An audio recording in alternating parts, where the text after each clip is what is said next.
I guess this is the second talk that I'm giving, and the first talk was like 3.5 years back when I just joined Mila, and it was Lisa Berlin.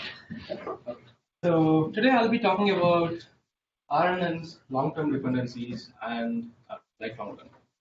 So there are two parts of this talk. Like, so in the first part, like I'll focus more on the long-term dependency, and in the second part, I'll focus more on the lifelong learning aspects.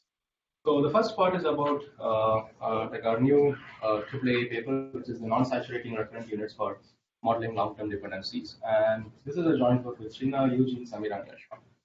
So, like if we think about if we think about the progress in feed-forward neural networks, people moved away from saturating activation functions to non-saturating activation functions long back.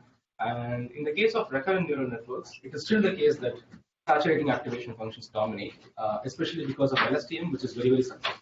Right? Like so, but this work aims to introduce a non-saturating recurrent unit, which we claim is better than LSTMs in terms of modeling long-term dependency. So that's the aim of this work. And so just to get started, like so, I'm sure everyone knows recurrent neural networks, but still, like, they are the most successful class of architectures for solving sequential tasks. And so here is a vanilla RNN, which basically takes xt as input and computes the pre-activation, which is w times ht minus 1 plus u times xt, where w is the recurrent weight and u is the input weight. Right? And usually you have some nonlinearity on the top of this pre-activation, which is either sigmoid or tan h. So this is a very vanilla RNN, and we all know that like this vanilla RNN has problem of vanishing and exploding gradient. So why is that the case? Like simply because let's just throw away all the other terms in the equation and just consider this one term, which is h is equal to w times ht minus. Right? Like so now I can expand this recurrence and write it as ht is equal to w power t times h0. Right? Like so now if w admits an eigen decomposition of this form, like so q lambda q transpose, right? Like so then this term becomes something like this. So you have ht, which is basically q transpose lambda power t qh0, right? So now you have the, if the eigenvalues are less than 1, then you're multiplying them by t times, so the gradients are going to vanish. On the other hand, if the eigenvalues are greater than 1, then the gradients will explode. So this is one of the classical problems in training recurrent neural networks, simply because like you have to choose your recurrent matrix. Like basically you have to initialize or parameterize your recurrent matrix in such a way that the eigenvalues lie very close to 1, right? Like if it is more than 1, its gradients are going to explode, and if it is less than 1, the gradients are going to vanish. So that's the problem of vanishing and exploding gradients in an RNN. So now let's just look at vanishing gradient in depth, right? Like so again, like the same vanilla RNN. If you want to compute dou L, like the differentiation of the loss with respect to some hidden state ht, right? Like so, then I can write that as dou L by dou h last hidden state, then dou last hidden state by that particular hidden state. So I can further expand this term, and it will become something like this. So it's basically a chain rule of like successive dou hk plus 1 by dou hk, right? Like so now let's look at what this differentiation is. So if you differentiate this term, so like when you differentiate the hidden state, like you're going to get f dash, and when you differentiate zk, you're going to get w. So essentially, you are multiplying w for t minus 1 times, and you have these additional f dash things, like so, which you are multiplying with, right? Like so. Now, if you look at this derivation, there are basically two sources of vanishing gradients. So the first source of vanishing gradient, which is commonly observed by people, is like this repeated multiplication of W matrix. So when you multiply this matrix repeatedly, like we have this issue of vanishing or exploding gradient that I described in a couple of slides back, right? Like, and the other issue, which is less noticed, is this saturating activation function that we are using in RNN. So in general, like there are these two sources of vanishing gradient problem, and most of these architectures that like you see on the top of RNN, like any RNN plus architecture, attempts to solve this issue, but not the second issue. So why is it important to solve this vanishing gradient problem in RNN? Like it's mainly because like when we want to learn long-term dependencies. When I say long-term dependencies, let's say like you have some application where you have a dependency from 1,000 times up to 1,000 times. So in practice, LSTMs can easily learn dependencies from 100 to 200 times, but like after that, it's going to struggle. So So that is mainly because of the fact that like when you have vanishing gradients, like you have very little feedback to the beginning of the sequence, and it is going to take a lot of time to catch up these dependencies. So some examples of long-term dependencies being like long-term credit assignment and reinforcement. For example, an action that you took a week back might have an effect today. Okay, so how can you give that credit assignment? Like if you have the LSTM which is not going to consider anything more than 10 seconds back, right? Like so this is one standard application like where long-term dependency really matters. So the second application could be lifelong learning, like so where like you have a system which is learning throughout its lifetime, right? Like, so task after task after task.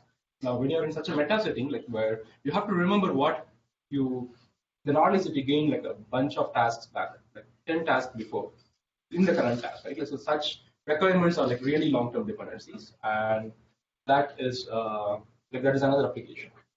Okay, so now the next immediate question is like, so we have seen that vanilla RNN has this issue of vanishing gradient, right? Like, so is LSTM a solution? So we see that LSTM is like the de facto recurrent architecture that people use in any new sequential tasks, right? So the first thing that you try is an LSTM, but is LSTM a solution for long-term dependency? So let's look at the equation of the LSTM. So you can see that in the case of LSTM, the cell updates are additive instead of multiplicative, right? Like so like instead of having a multiplicative recurrence, you have an additive recurrence, which means that you don't have the first issue, which is basically the repeated multiplication of them, right? But LSTM is adding more saturating functions in the form of gates. So this is going to create problems when it comes to long-term dependency. So in practice, what happens is LSTMs are better than RNNs in terms of modeling long-term dependency, but they still only learn short-term dependencies. Wait. LSTMs are RNNs. Oh, so vanilla RNNs. Okay, so LSTMs are better than the vanilla RNN that I described, but in practice, like they really learn short-term dependencies, and hence the name long short-term memory, right? Like, so LSTM is not a solution. So why is that the case? Like, so again, to reiterate what I said. So like LSTMs has this idea of gates, like to prevent information from leaking or like to lock the information for longer time steps, right? Like so essentially the gates need to saturate to pass information through very long distance. But the saturation of gates has a side effect. So when gates saturate, the gradient updates to the gates themselves shrink, right? Like, so basically, like, this is more like a dilemma between whether to saturate or not. Like, so if you want the gates to saturate so that the information lasts longer. On the other hand, like if the gate saturates, then the learning becomes harder because like you get very less gradient update, right? Like, so this is a standard issue, which is less observed in LSTMs simply because of the kind of tasks that we are currently interested in, right? Like, so for most of the standard NLP tasks and simple reinforcement learning tasks that we are considering, like so we don't have dependencies more than 100 or 200 times. In that case, like we don't like LSTMs are good in that case, so we don't really see the effect of saturating. Okay, but what like I'm going to do for the next 10-15 minutes is to introduce a new architecture which we are calling as non-saturating recurrent units, which will attempt to solve both these issues in any recurrent neural network. Okay, so this is the update equation for a non-saturating recurrent unit. So the idea is very simple. Like, so here this part, this looks like a vanilla RNN. So now I have this additional memory that I'm conditioning on, right? So the WC times MT minus 1, where M is basically a flat memory vector, which is similar to the cell state that you have in LSTM. So it's similar to cell state, but except for the fact that we allow this memory to be of much larger size than the hidden state vector, so that it can hold more information. So if your hidden state is of size 100, like the memory should be of size 500.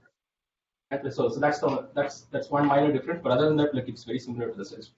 Okay, so now the next question is like, how do we update this memory, right? Like, so we update the memory using an update rule, which looks something like this. So what we are essentially doing is, so we have these alphas and betas, which are basically scalar values representing what to write and what to remove. So this is like the scalar content that I'm writing, and this is the scalar content that I'm removing from these, the memory vector.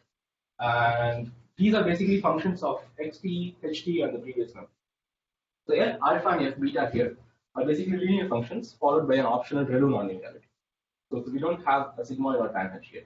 And similarly, these VIs are normalized vectors representing where to write and when to write.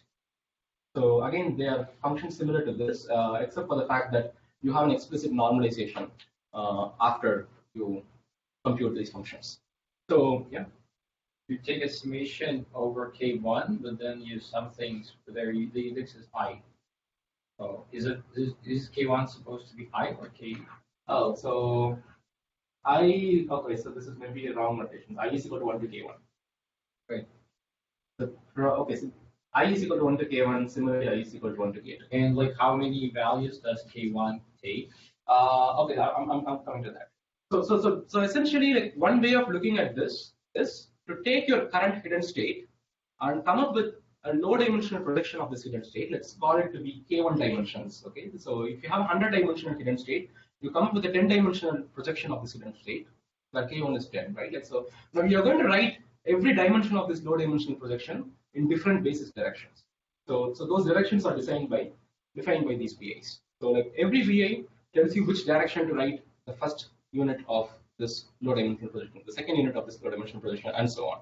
So similarly, you have beta, which is basically a K2-dimensional vector, right? Like so which decides what to erase or what to remove, and you are doing that like unit by unit. So that's like an intuitive way of like understanding like what this update equation is trying to do. Okay, so now how is this solving the two problems that we have discussed before, right? Like so the first thing that you can observe is like so the memory updates are additive, they are not multiplicative, which means that the first issue with RNNs is like taken care of, right? Like, so remember that like even in additive updates, like gradients are still going to vanish, but like at much lesser rate than like the multiplication updates. Okay, so the second thing is like we have ReLU gates for both the adding operation and the like removing operation, like so, which means that we don't have any saturating gates. Like the only kind of gates that we have are non-saturating gates, right? And so essentially, like so, this update equation should solve both the vanishing gradient due to repeated matrix multiplication and vanishing gradient due to saturating gates. Yep. So why do you have like two summations? I just don't understand like why do you have two summations? Okay. Why not just one? Yes. So this is a bit redundant. So I'll come to that. So this is a bit redundant in the sense if I don't have a ReLU nonlinearity, then any head can learn to add or remove, right? Like so there's no notion of adding or removing. But if I have ReLU nonlinearity for all these four terms, then this is essentially strict addition, strict. So the answer is because alphas and betas can be. Yes. Okay. Yes. So we have both that options. Like so, this is just a general description of that. Yeah. Right. So one of the reasons we had sigmoid planets was to limit the output of any cell, any other cell to 0 to 1. And here we are not doing any of those clipping. Yes, that is true. So we don't do such clipping, and we do face some like exploding gradient issues. I will come to that like when I come to this. Okay, so but to give you a very short answer, like I think that it's better to be in the exploding gradient regime and like try to control it than being in the vanishing gradient regime, simply because like when gradients vanish, there is no hope of learning these different. But when gradients explode, if you can control it properly, then like you have some hope for learning these different.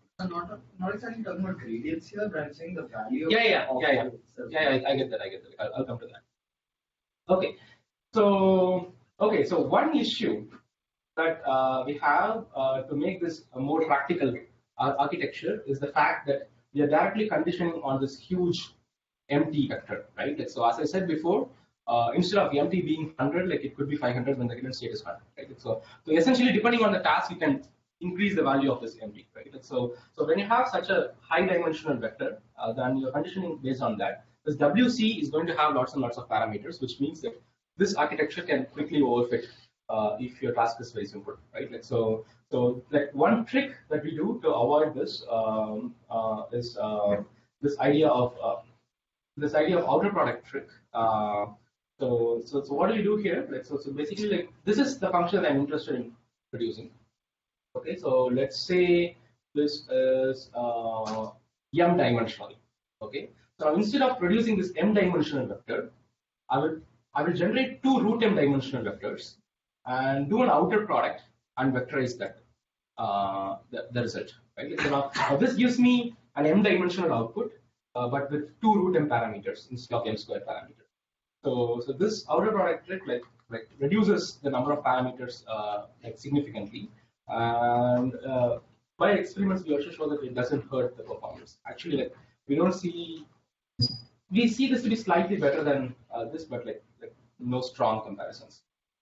Okay, so before like demonstrating like how good is this architecture, like so I would also like to briefly touch upon the other solutions in the literature. Okay, so the first solution that I have already mentioned is LSTM, which has this issue of saturating gates, right? Like, so then we also have like various initialization techniques to initialize the forget gate of the LSTM, so that this forgetting or like forgetting of the previous information doesn't happen often, right? Like, so the standard initialization that people use is initialize the forget gate bias to 1, right? Like so, which helps in like picking up these dependencies, right? Like, and the most recently introduced initialization technique is this idea of chrono initialization, which is basically the idea that like you first consider like first you find like which is the maximum length of dependency that you want, then you uniformly sample from log of 0 to t or 0 to root t. So basically like so there is an initialization method. This is an initialization method for your forget gate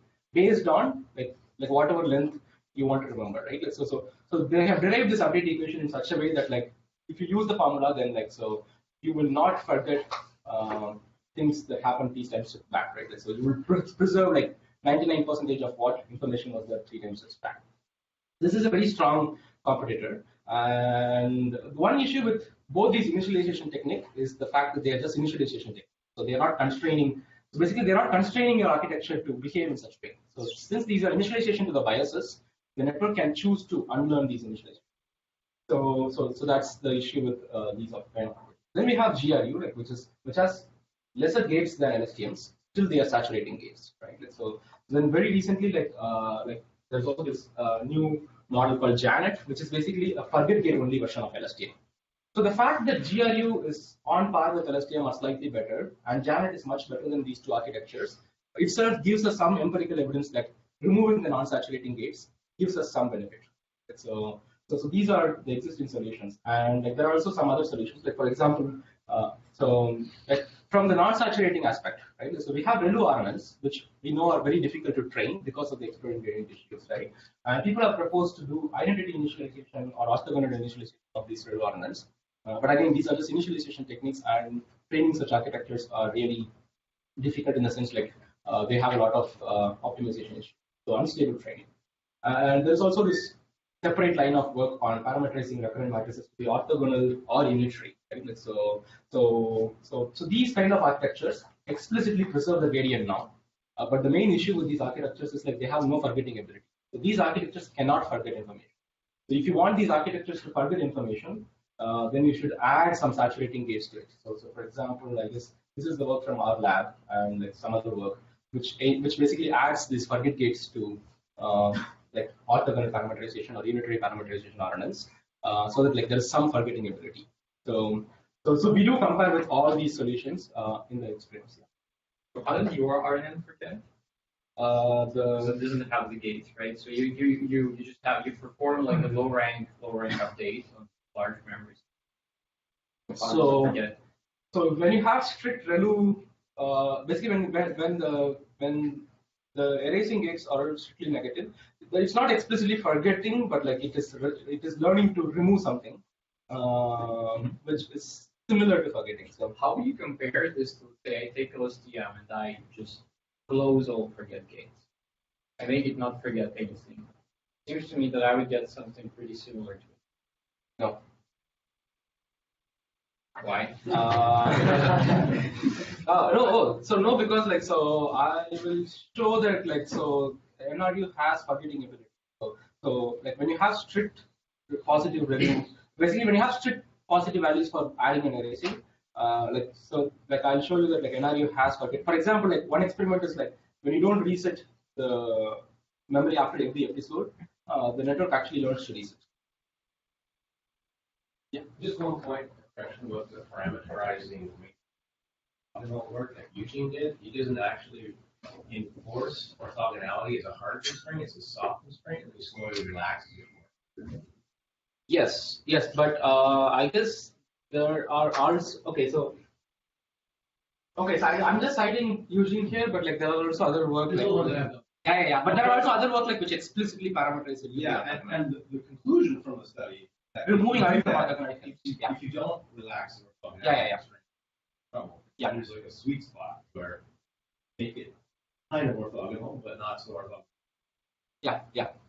So that is true. So this is another direction, and I guess also the last few. Like, so there is this new kind of architecture called statistical recurrent unit, which claims to be a non-gated recurrent unit, which means that there should not be any vanishing gradients, right? Like so, but it uses exponential moving averages for summary statistics, like, which may trim the gradients. Again, this is a direct competitor to our model. Like, so whatever models that I list, like I will show a comparison with all these models like in an extensive way.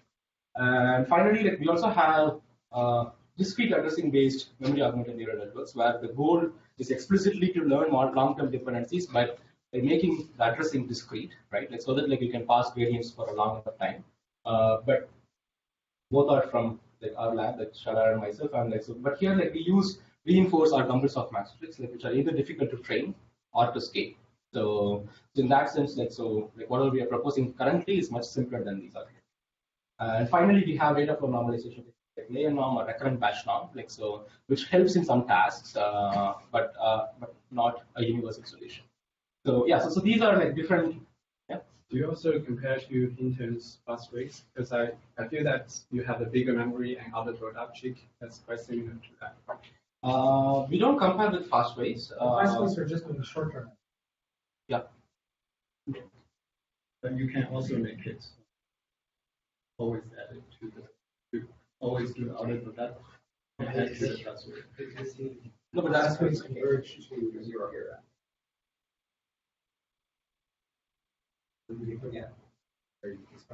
So fast wait is just an efficient way of remembering what happened like in the immediate time steps. Attention to the states. High-dimensional. Okay, so yes, I have actually listed. So you haven't listed things that use memory, like non-parametric extension of the memory. So there is there are like lots and lots of other work which I haven't listed, but I'm mostly listing stuff that I will compare with. But plus SAB was also around the same time as this. We both submitted to NIPS. Okay, so these are the other solutions in the literature. So before showing you the results, so here is a summary of like the experiments. Okay, so if you care about. So basically, this is basically the number of tasks in which the models achieve top 1 performance or top 2 performance for maximum of 7 tasks that we consider. Like, and we do compare NRE with like 9 other different state-of-the-art architectures. So one thing that that is evident from this summary table is that NRU is the only model like which is in top 1 or top 2 across all the tasks that we. So one of our goal was to show the generality of the model, like rather than achieving state-of-the-art in any of the tasks by themselves. But another thing that we notice is like these architectures like which come in top 1 in one of the tasks, they come in top 6 or top 7 in other tasks. So there is a huge variance in the performance for like other tasks. Okay, but this table was mainly to tell the paper to the reviewers. So let's get into the experiments, right? So the first. And how do you convince us scientifically that this means something? I'm coming to that. Because you say it's to sell the paper for the reviewer, but. No, okay. I'm saying that because like usually when reviewers say that you are not state of the art in all the tasks that you consider. Like for example, this happened when we submitted this to NIPS, it got rejected, and the reviewer's complaint was, you are not you are not reaching the best performance in all the 7 tasks. So, but when you consider 7 tasks and 10 architectures, no one can achieve state of the art in all the 10 like in 7 tasks. We're competing with 10 architectures, like, unless you have like completely 100% perfect model. Right? Like so that is something that reviewers miss all the time. So we added this for the second submission, and it actually helped us a lot. Shouldn't that column add up to 7? No. Top 2.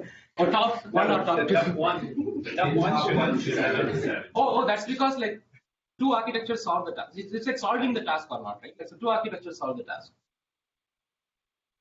There are ties? Yeah. Okay, that's Okay. Okay. So the first task is copying memory task, which is basically the classical long-term dependency benchmark, which was introduced in the LSTM paper. So basically, you have n different symbols, and in the first k time steps, the network sees like an initial sequence of k randomly sampled symbols from these n different symbols, okay, with replacement. Okay. So then the network receives a blank symbol for a long period of time. Let's say 100 steps, 200 steps. You vary this, and the difficulty is going to vary. Right? So once this is once this 100 time steps is done, and you show a recall marker, then the network should learn to predict the initial sequence after the marker. This is a synthetic task, but this is like a to-the-point task in the sense like the only way in which the model can solve this task is by learning the dependency from the last time step to the first time step. Like so basically there is this very explicit dependency that, and the only way in which the model can learn to do this task is by learning this dependency. So if a model solves this task, then you can say that like if, for example, the time lag is 100 time steps, and a model solves this task, then you can say that that model can model long-term dependencies of length 100, right? So this is such a like to-the-point experiment. And we have tried this with different time lags. Like we have even tried with 100 paper reports 100 and 200 time steps, but we have results for 500 and 2000.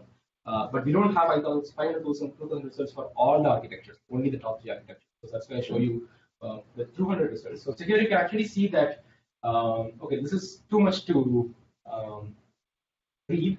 So what I would like to highlight is this is NRU, okay, and the solution, the top performer is EURNN, which is basically an architecture hand engineered for this task. So this task, which is basically like having a fixed time lag of 200 time steps, requires a clockwork mechanism, so that like you store the first few things and do the clockwork. Like so, once you reach that point, you emit these things, right? Like, so EURNN has this explicit clockwork mechanism, and it can actually solve this task in like 100 time steps or 200 time steps. So this is an architecture which is explicitly tailored for this task. On the other hand, like, these are much more general architectures. What if you vary the delay time? That's the next thing that I will show. When you vary the delay time, like you will see that EURNN like fails miserably. Okay, so now the second one is NRU, and the next best is Janet, followed by LSTM Chrono. For most of the experiments that I will show, Janet and LSTM Chrono are the competitors. Like so they do better in general. But you can see that the rate of convergence is much faster for NRU compared to the other architectures.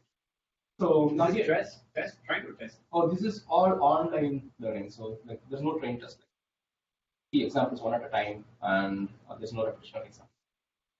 How do you compare the sizes of these networks where the architecture? Okay, so good question. I missed it. So for all the experiments that I will show, I have like okay, especially with RNNs, like there are different ways to compare architecture. So one way is to make sure that they have same number of parameters.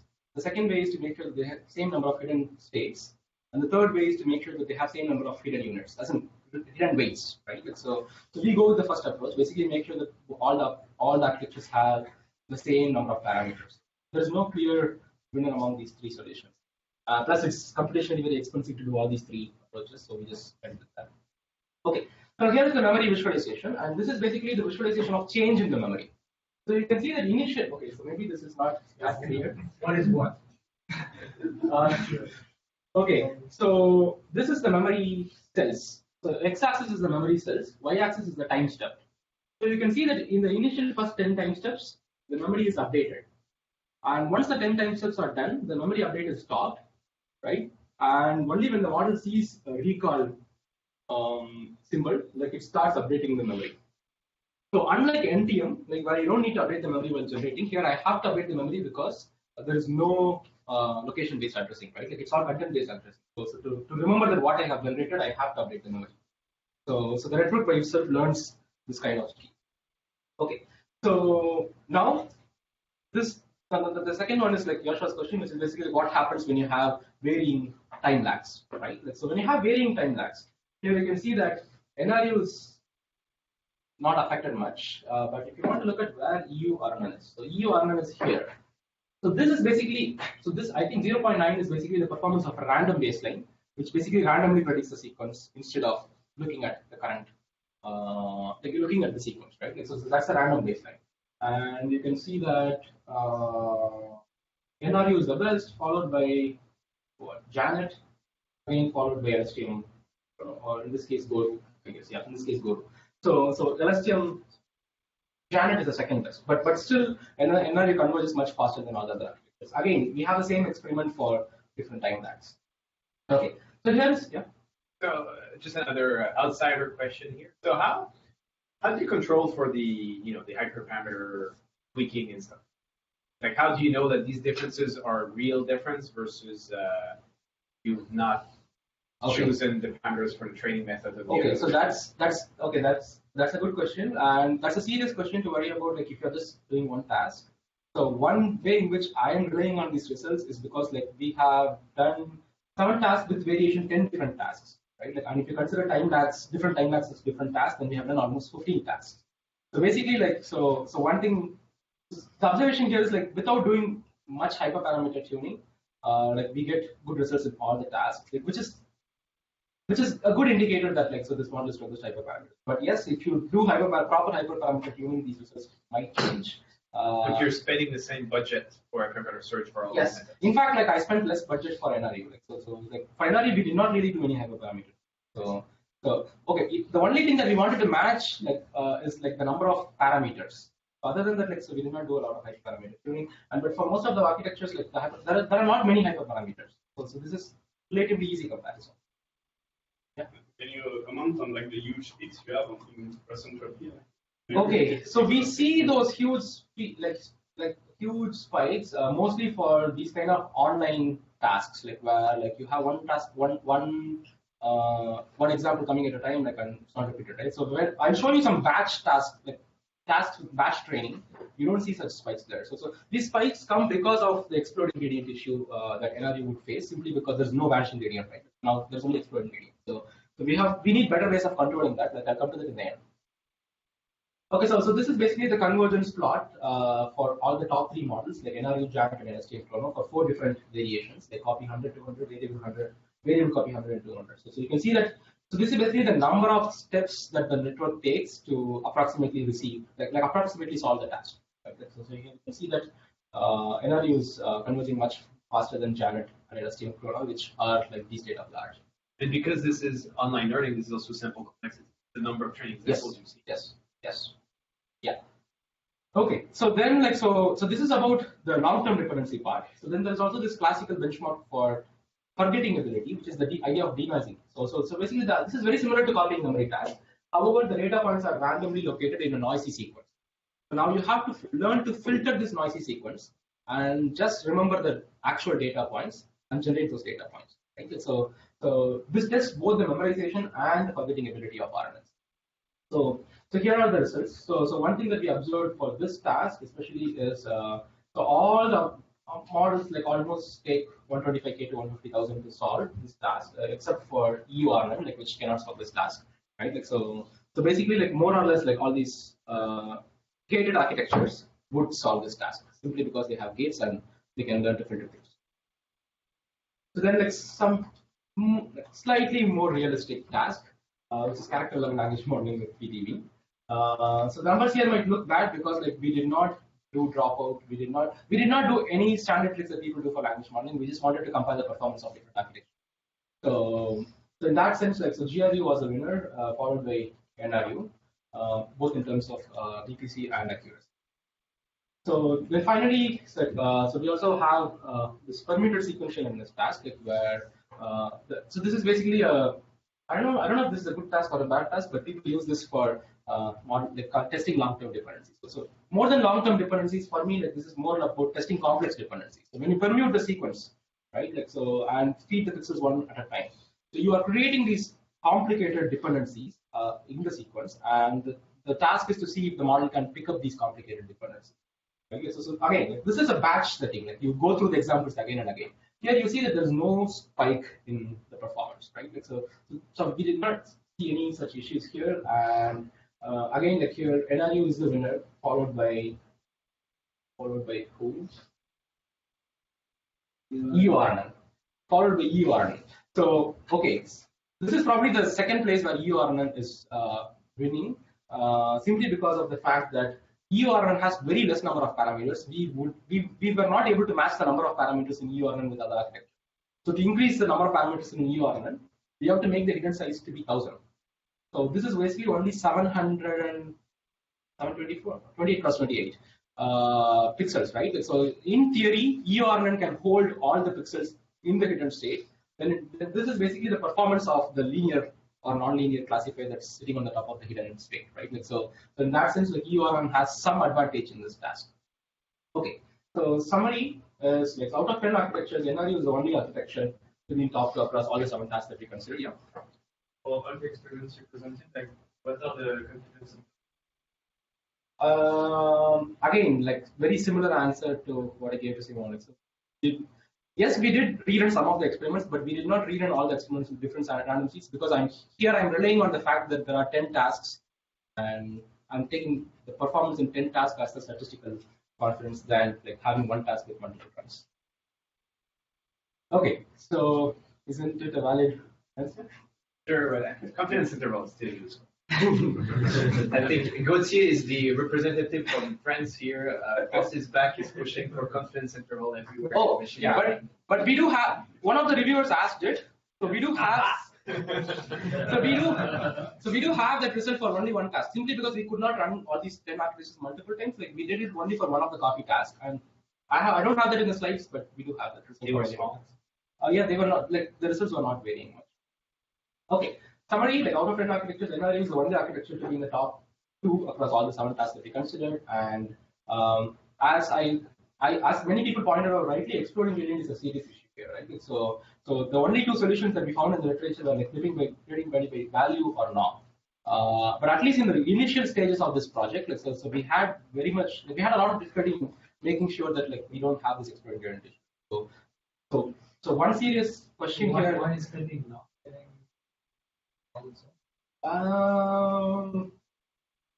I don't know. Even with clipping, I get nans sometimes.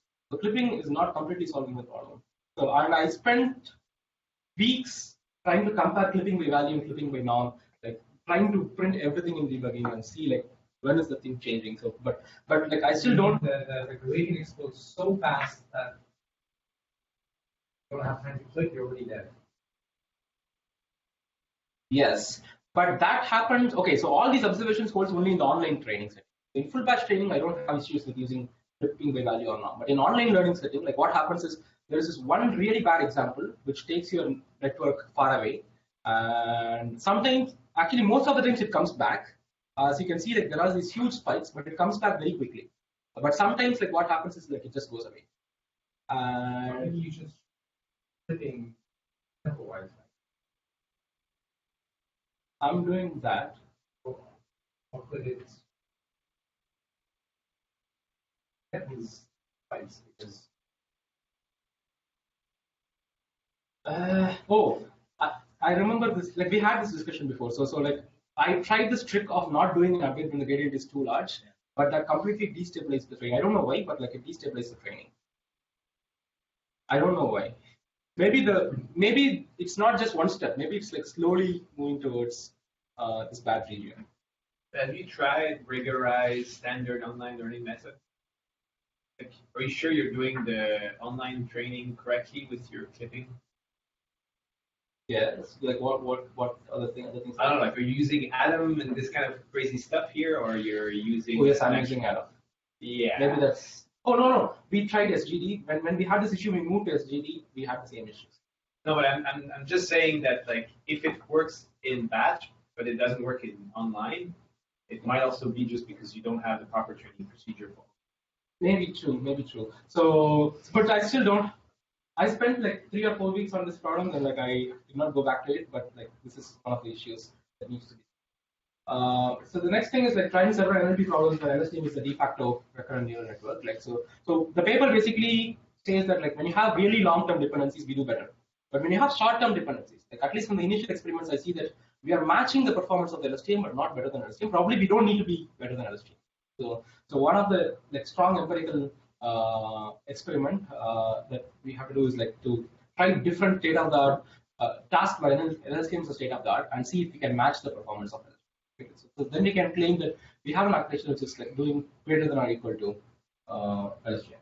So also like modeling long-term gradient assignment issues in reinforcement learning using this architecture was the initial motivation for this project, and that's something that we are currently trying to do. Okay, so I think I spent more time on the first part. Yeah, before we move on the next part, I still have one last question. Can you go back when you present like the V vector that you have, like in your formulation, like the solution? So like you mentioned somewhere that you perform some normalization on them. Oh yeah, okay, I understand your question. So the normalization might shrink the gradients. Exactly. You introduce vanishing. Okay, okay. So one plot which I don't have here, like which I should have had here, is the gradient plot. So even the paper doesn't have a gradient plot simply because we have different tensor boards and we did not have time to integrate this. That's a bad reason. But in practice, we don't see that happening. So one reason might be the fact that like normalization in general helps, right? Like for example, batch norm or layer norm, right? So normalization helps to some extent in in the optimization process. So in practice, like we haven't seen, yes, gradient. Okay, so when we say non-saturating recurrent unit, first time when the paper got rejected simply because of the name. They said like you're saying non-saturating recurrent unit, you have normalization, you have redo, it's saturating, right? So when I say non-saturating recurrent unit, we change the title of the paper to towards non-saturating recurrent unit. So this is not completely, this is not 100% solving the vanishing gradient problem, but it is doing better than LSTM. So that's the example. Okay. Yeah. So actually, so you have done different tasks. There are different long-term dependencies in those tasks. For example, the one in the permitted units is different from the one in character background model. Do you think we need to design one single architecture to deal with all those things? Ideally, I want a very flexible architecture where I do not need to care about what is the dependency in my task list. But as a practical, maybe as a practitioner, maybe if you know that 1000 is the maximum step, yes, you can use that prior and design architectures where like you can actually use that prior. Yeah, but here the goal is to have a general purpose. Okay, so having spent too much time on first part, so the second part is about training recurrent neural networks for lifelong learning. So this is joint work with Chandar and Yoshua, and this will also be presented at NeurIPS Continual Learning Workshop. Okay, so what is lifelong learning? So lifelong learning is probably one of the dreams of artificial intelligence. Right? It's also known as incremental learning, continual learning, explanation-based learning, or never-ending learning, like whatever way in which you want to call it, or from whatever community that you're looking at this problem. Right? Like but the general idea in lifelong learning is like you have this single agent, which is neural network for us, right? Like so a single neural network learning a series of tasks, an infinite series of tasks, one by one, right? So you might or might not see the same task again, but this is a continual learning setting where you have to, there is no notion of training or testing. So you perform, learn, perform, learn, right? Like, so that is lifelong learning.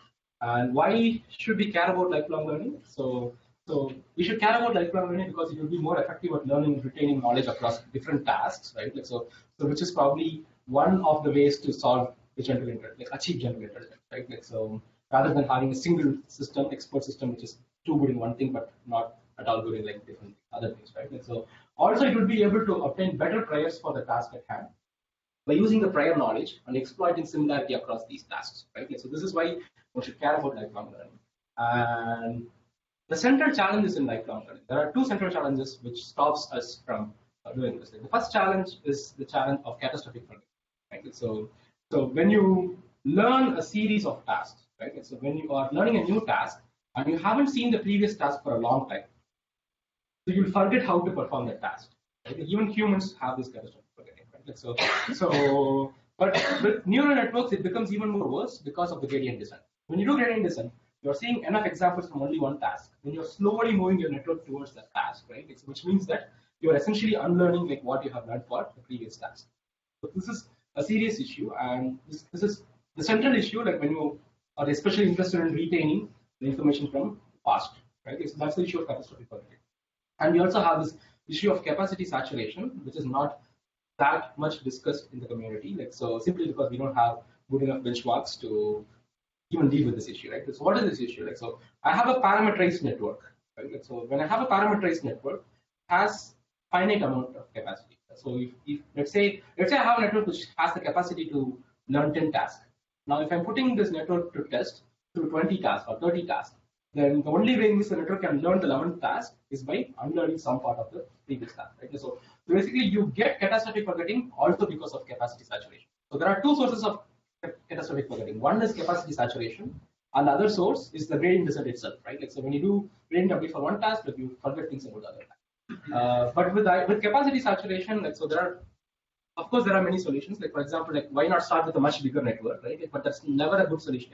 But even if you had a bigger network separately, you're not good from a generalization.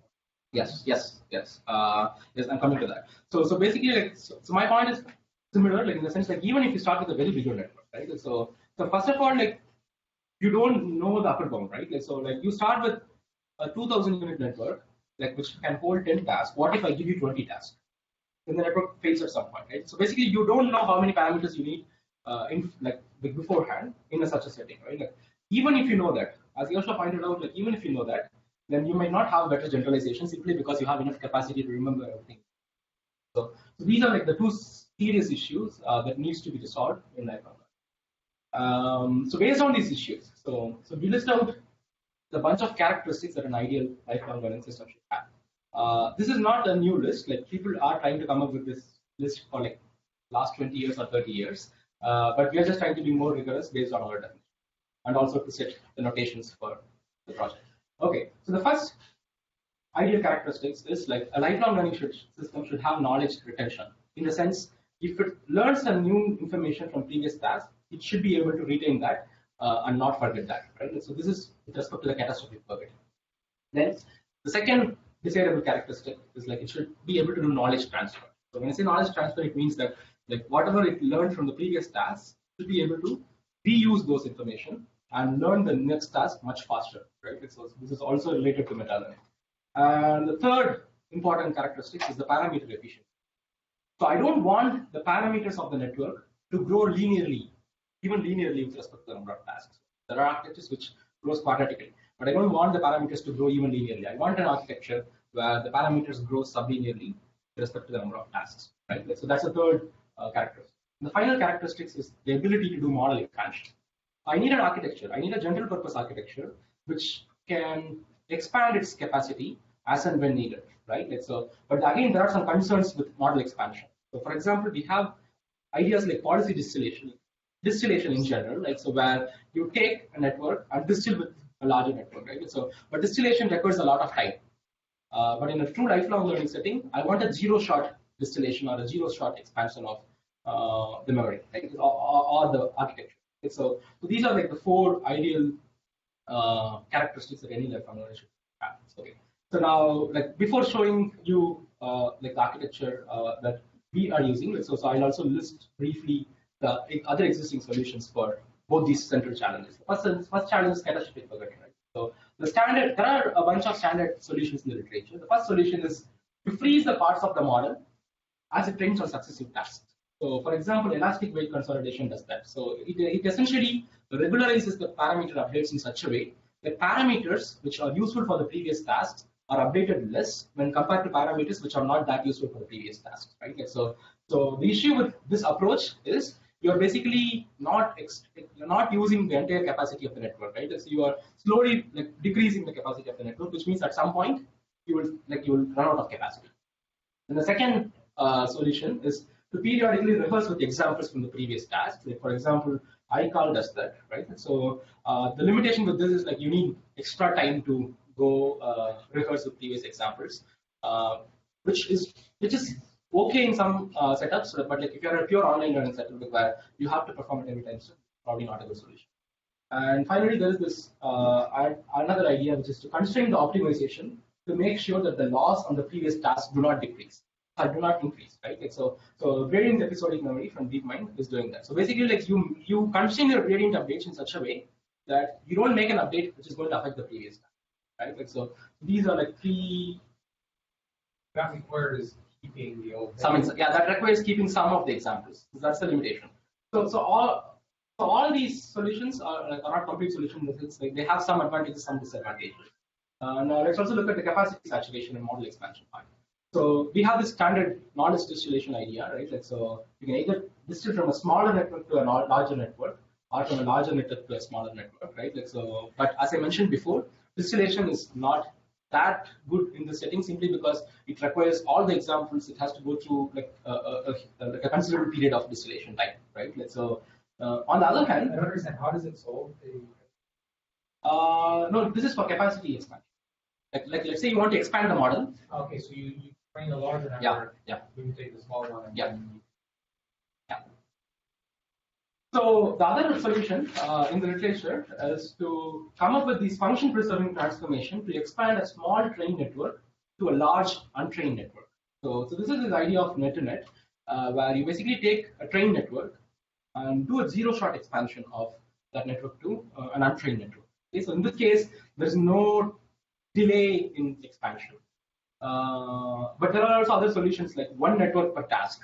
This is really a poor solution. Examples are progressive networks and network networks, right? Like, so basically these papers would show results with 2 or 3 tasks, but if you want to do it for 100 tasks, then you need like 100 networks per task, like basically 100 networks for the whole thing, right? Because one network per task is not the solution. So these are like different ways of solving model expansion. Okay, so this table, I haven't talked about some of the other solutions, but you can read that in the paper. But this table basically takes all these state-of-the-art models and characterizes like which of the desirable characteristics that they satisfy. Right? So now we are looking for one model which will satisfy all these 4. Like, so as you can see, you want model expansion for sure, which means that these are the only 3 models possible, out of which these 2 are poor solutions. So we just choose net-to-net. So net-to-net has model expansion capabilities. Now the next question is like, what model can we combine net-to-net with so that like you get all the 4 characteristics? Right? So there are 2 options, GEM or IMM. In my opinion, both are not satisfactory solutions. But GEM is like evaluated in much more tasks than IMM, incremental moment matching, and also shown to be like a good scalable solution. Not scalable in terms of computation because like you have to go through these examples again and again, but scalable to larger tasks. So essentially, like what we do in this work, which is more of an exploratory work, is to combine net-to-net with gradient episodic memory. So both gradient episodic memory and net-to-net were originally proposed for a feed-forward setting. And net-to-net, even though the inspiration was continual learning, they just do one task evaluation. They basically have one task. And the training saturates, like they just expand the network and repeat the same task again. So it's not an online learning setting in the sense like you see the same examples even after expansion, right? So one of the contributions here, like so which is not so interesting or exciting, is to test that these 2 like solutions which are proposed only for feed-forward architectures work even in a recurrent setting. So that with little bit of modifications, yes, they work properly in recurrent settings. But the main contribution here is to come up with this single model which has all these desirable characteristics and evaluate the benefit of such models. Okay, so even before showing you the combined model, right? So I would like to spend 1 or 2 minutes on the need for benchmark. So basically, like there is this absence of standardized training and evaluation benchmarks for lifelong learning, which is kind of hindering the progress in life. So even though people are talking about lifelong learning for like 30 or 40 years, right? So we are able to come up with simple systems like what I propose here, simply because of the progress in the current neural network technology, right? Like, so we have good enough single task systems that like we started worrying, like we are now starting to worry about like, these kind of continuous learning settings, right? Like, so even then, we don't have standard benchmarks here, which means that people come up with their own benchmarks, which are toyish. Yes, we also have a toyish benchmark, but that's the problem. So people come up with toyish benchmarks, and everyone has their own benchmark.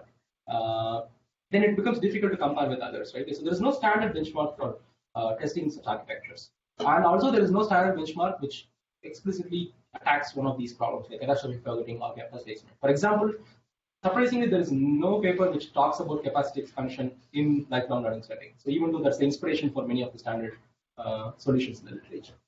Okay, but for supervised learning, we have these simple tasks like 450 MNIST based data set or CIFAR100 based data set for lifelong learning, and they are all like very simple in the sense you take the MNIST data set and consider 3 random classes construct a data set. Then 3 other random classes construct a data set, and so on. You construct like 50 data sets like that. Right? So these are simple solutions, like simple data sets. And for reinforcement learning, there's no standard benchmarks, and also people mostly use very few games. Like most of the continuing learning papers in reinforcement learning use at max 5 games, not more than that. So with 5 games, like, do you really need a continuing learning setup? Like, are you going to saturate the capacity? I'm not sure, right? Like, so basically, the other need is like there's no benchmark available for lifelong learning in the context of sequential supervised learning, which is what we are pitching at.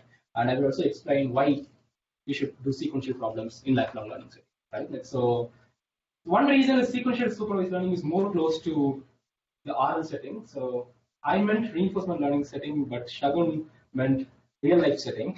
So you can take it in either way. So this is basically much better than like having MNIST or CIFAR100 results. That's what I'm claiming. And the main advantage that when we move to sequential setting from non-sequential setting is that it is easy to ensure that the network is saturated quickly by just increasing the sequence length. So this actually helps us to study this problem of capacity expansion. Give an example with sequential supervised. Like even the copy task, any sequential problem, right? Like, so if you basically, like, instead of considering like simple one-step solutions, like we are looking at multi-step solutions, so that like as I increase the number of things that we usually do with RNNs. Yes. So one of the things that the paper is pitching is to consider lifelong learning with RNN setup, simply because like you have these additional nice things that you don't see in feed-forward setting. Where is the change in sequence? Between sequences. Okay. Also, it is easy to define a series of tasks based on sequence length as curriculum. So basically, like I can keep on increasing the difficulty by just increasing the increasing the sequence. So when I initially come up with this, like at least like Shagun was not satisfactory. Like he thought like it's a very simple curriculum, but surprisingly, so we have this result for like LSTM.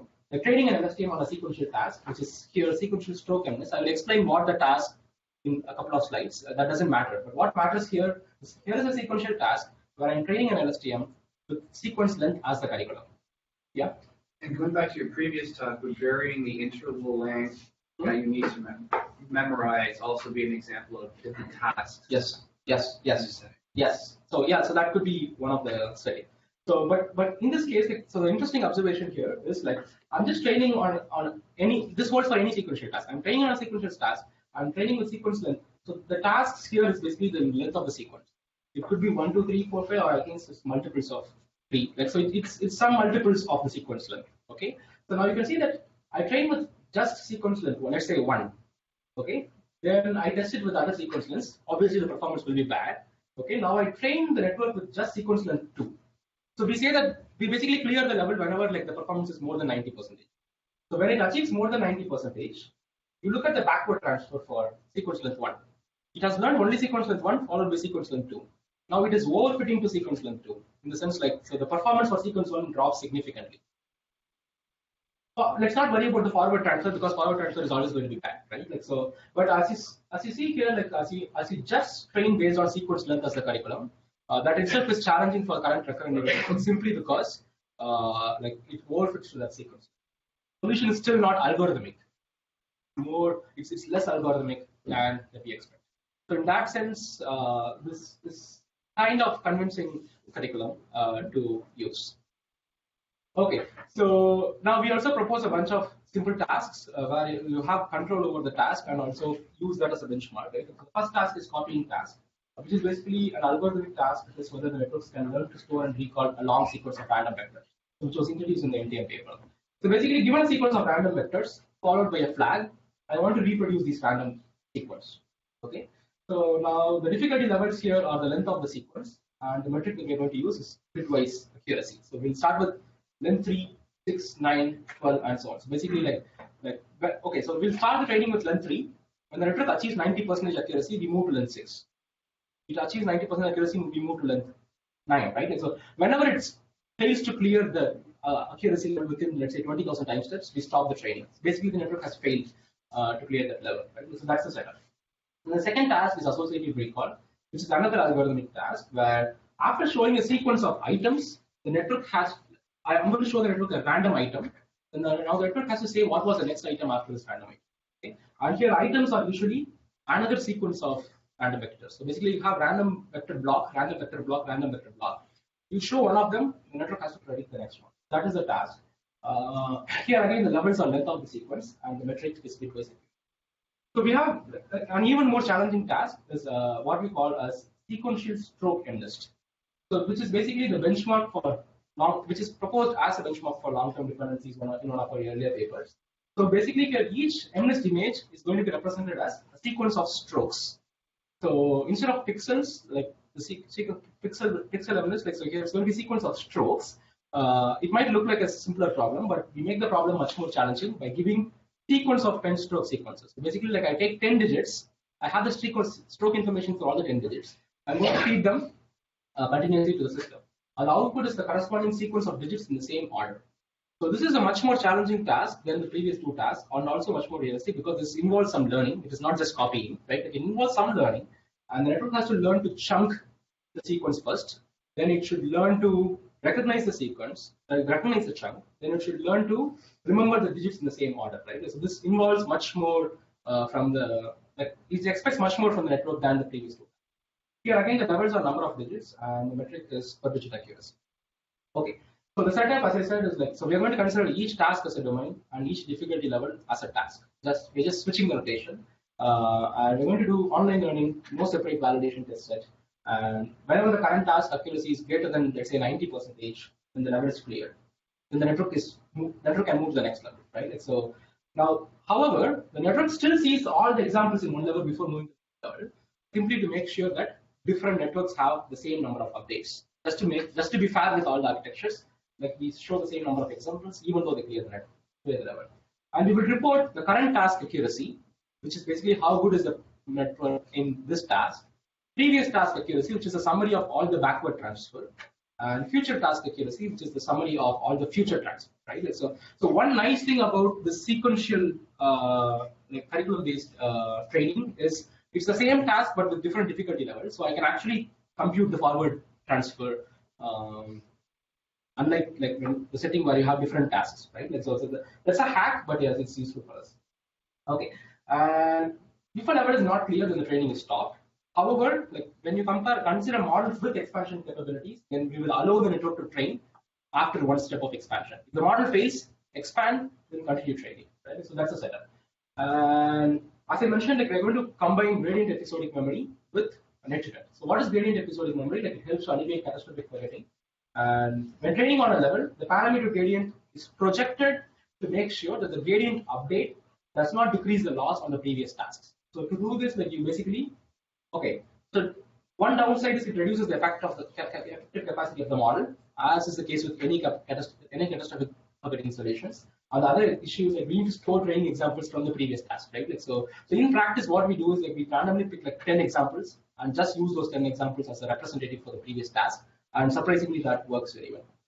Okay, the second solution is net-to-net, which is basically a zero-shot knowledge transfer from a small trained teacher to a large untrained student by using function preserving transformation. This is a very, very neat technique in the sense, so what they essentially do is they take this trained teacher network, okay, and convert it into an untrained student network. Okay, so you take these parameters phi and expand it into theta. So how do we do that? So basically, there is a random mapping from the size of the teacher network to the size of the student network. Let's say you have 100 units and you want to expand it to 150 units. So what we're going to do is we're first going to copy the 100 units as such, okay? Then you're going to randomly replicate 50 of these 100 units.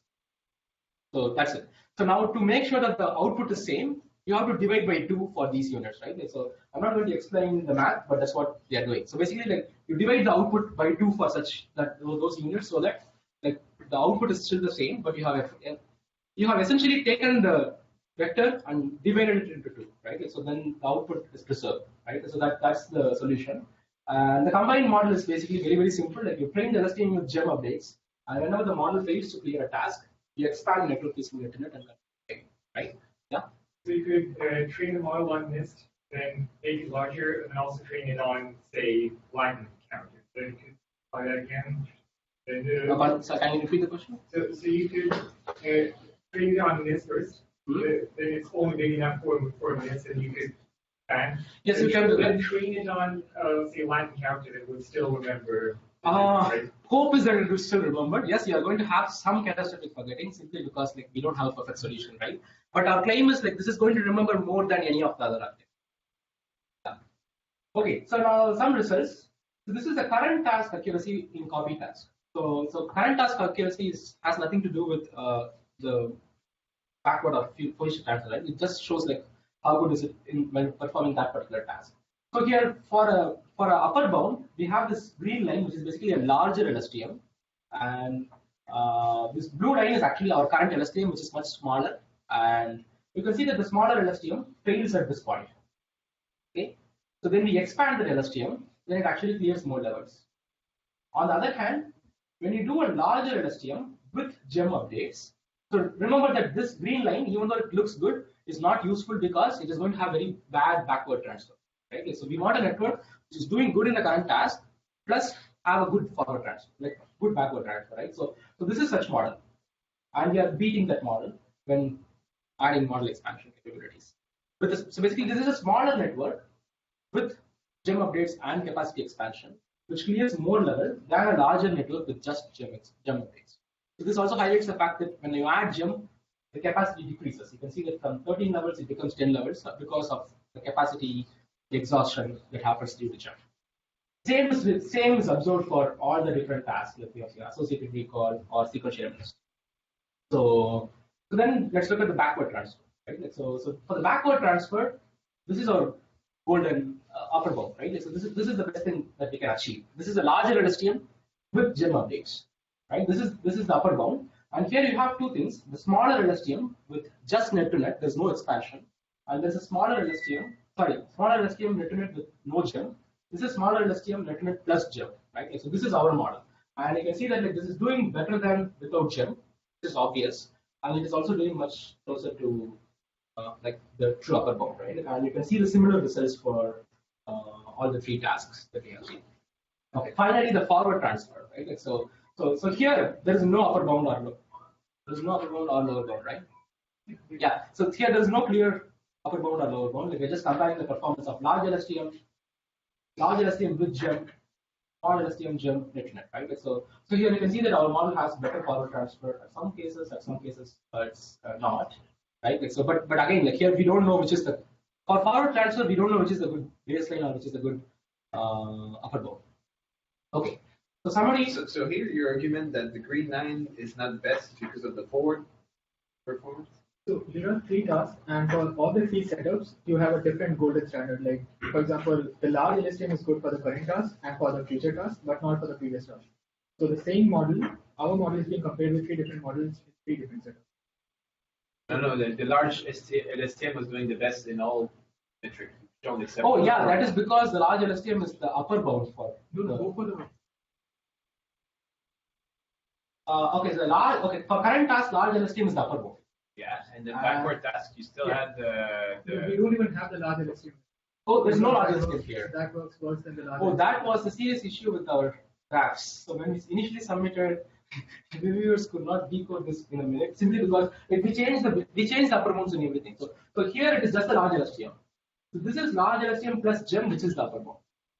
So the text actually explains it very well, but the graph doesn't. Our bad representation.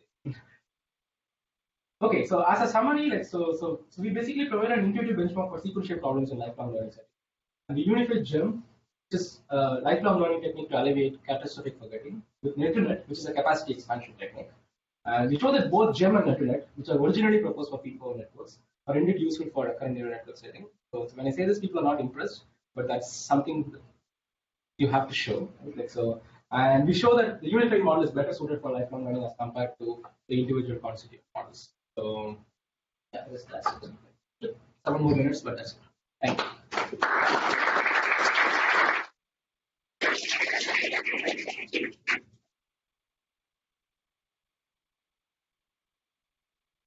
How do you decide when to do that? Like, how do you decide when it has more capacity? Oh, so whenever, so that is in the protocol, right? So whenever the network fails, you expand. And what we don't report here is like we have also expanded multiple times. So basically, like you can expand as many times as you want. Like whenever it fails again, you expand. Oh, one thing that we spend so much time is, so like net-to-net looks like a very simple solution, and it looks like it is not the solution, right? So we spend so much time on coming up with better substitute for net-to-net, but we couldn't. So that's actually a good problem to think of. Maybe net-to-net is the solution. I don't know, but for me, like it looks like we can do better. Recently, doing these approaches also work for convolutional networks. Okay, so net-to-net, GEM both has been applied for convolutional. So in your sequential tasks, is the early tasks a subsequence of the later tasks? I mean, if the sequence in earlier tasks are being included in the later. For some tasks, yeah, for mostly yes. So basically, like earlier tasks are shorter sequences, and later tasks are longer sequences. So in your first part, you already had the copy task. So that's a different copy. This is a different copy. So that is okay. So that doesn't require more memory in the sense that's just like copying sequence of numbers. And this is copying sequence of random vectors. Okay, it's continuous vectors. No, that's still binary vectors, but like that's just one hot. Like this is not one hot. That's only. They have many more. You have more things to remember. Yeah. So you can use the NRU for that. We can use NRE. So these two are like parallel projects. So what about combining? Yeah. So yeah, one thing that we definitely want to see is like does all these observations on LSTM holds for NRE, right? It's a very simple experiment to try, yeah, but that's just that we have to try. But I would expect seeing similar results simply because like here the goal is not, these tasks are not that long-term dependency tasks. So probably we will have same results as LSTM. Yeah, another interesting thing, which is also okay. Another boring thing to try is like to actually like test the same, come up with to see if we can come up with similar conclusion for all the standard RNN architectures, right? Like LSTM, NRU, GRU, so or you see a reference, right? It's also that's something useful to know, but it's also very boring to do. That's computationally very expensive. So the GEM update takes a lot of time. So another interesting research question here is like, so can we come up with better ways of solving catastrophic forgetting, right? Like both elastic weight consolidation and GEM are not satisfactory solutions. So that's another line in which we are currently thinking. Basically, you can improve GEM, you can improve net-to-net, and the advantage now is like what we claim as an advantage with our paper is like now if you come up with any of the improvements to these two things, you can just test it with like this standardized benchmark. Yeah. Something else that's a restriction of the way that you set this up is that you have control. You're assuming you have control over asking for the next task, right? Because you decide on that there's that threshold, and then you say, okay, give me the harder problem. A lot of the time in the real world, you can't ask. Yes, for that is problem, true. Right? That is so true. It might just come at you. Yeah. So that might be another generalization. Yes, that is true. So that is a different aspect of lifelong learning, right? So it's not that you see increasing difficulty levels like in task. Like you see an easy task, next day difficult task, next day easy task, and so on. But then like so, if we have to accommodate that, like so then it becomes much more difficult to come up with the benchmark. So one thing that one of the things that I care about this benchmark is like so you can explicitly try to solve catastrophic forgetting and expansion, but that is not going to be a general solution as I suggested. To make it a general solution, it should also work when you have these kind of different difficulty levels in the task. Or continuous one, right? Because you've also said that this is discrete as well. But probably that would require more effort in terms of constructing the benchmark. But at least something is better than nothing. So this is a limitation of the benchmark. Like we went with the curriculum to make the benchmark easy. The model is not constrained by it. Like the fact when you decide to expand is totally your choice. Like you don't have to really wait for this threshold to be crossed. In fact, we have observed that if I know that I'm going to fail at level 9, if I retrospectively expand at level 8, that sometimes helps me to clear more levels. So this thing is like independent of the benchmark, and the thing which you suggested, that's like limitation of the benchmark. Oh yeah. So another thing that we tried is like to have something like transient curves, right? Like so basically like when you're expand like when your performance saturates, right? Like so let's say it saturates like this. So then probably it's better to expand here than here because like when you are in a saturated zone, like you have already unlearned something, right? Like so one thing that we experimented with is like to have continuous like keep like last few snapshot of the model and choose to expand. Like when it fails here, choose to expand here instead of here. So I think that kind of helped, but there's no, we did not like investigate much on that.